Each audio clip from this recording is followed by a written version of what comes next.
an attack motivated by Islamophobia. 50 men, women, and children murdered at prayer. Dozens more injured.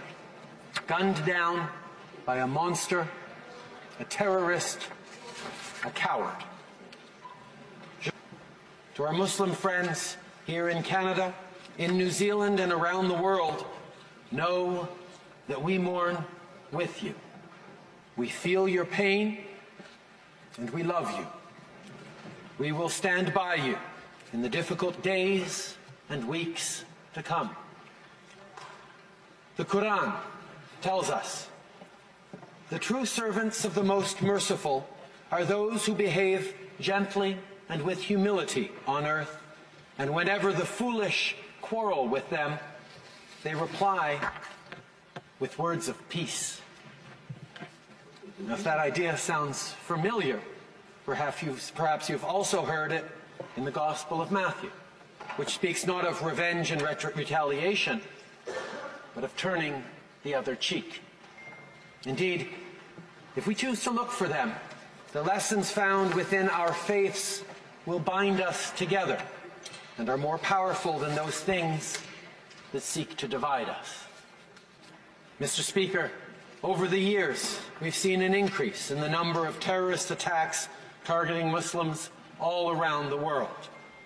So families flee to democracies like Canada and the United States and our allies, praying that their new homes will give them safety, hoping that their kids will know a place where they are not targeted because of faith. But sadly, Mr. Speaker, these same families who fled violence in their homelands are now too often met by a new kind of violence when they reach new shores. Anti-immigrant hatred, right-wing extremism, white nationalism, neo-Nazi terrorism. Politicians, we stand around, we offer our condolences, and we say nice things in the aftermath. We say that we'll do better. We'll say that never again will such hatred be allowed to fester unchallenged.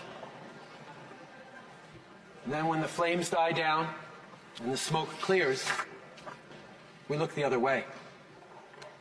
We revert back to politicking, figuring out how we can tap into that powerful rage to harness a few more votes. We scapegoat the other to play to our base.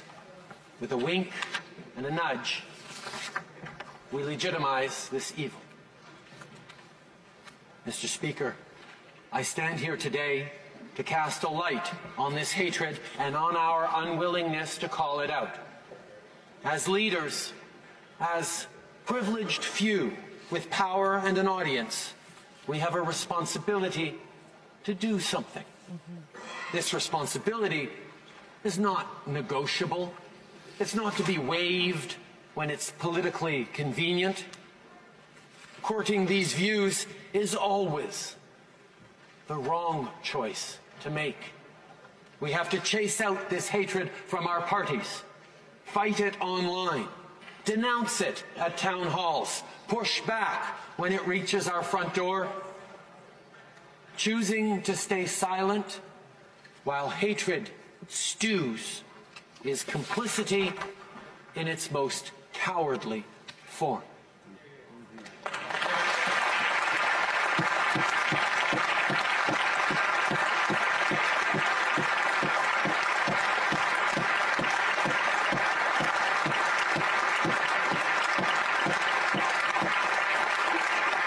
Monsieur le Président,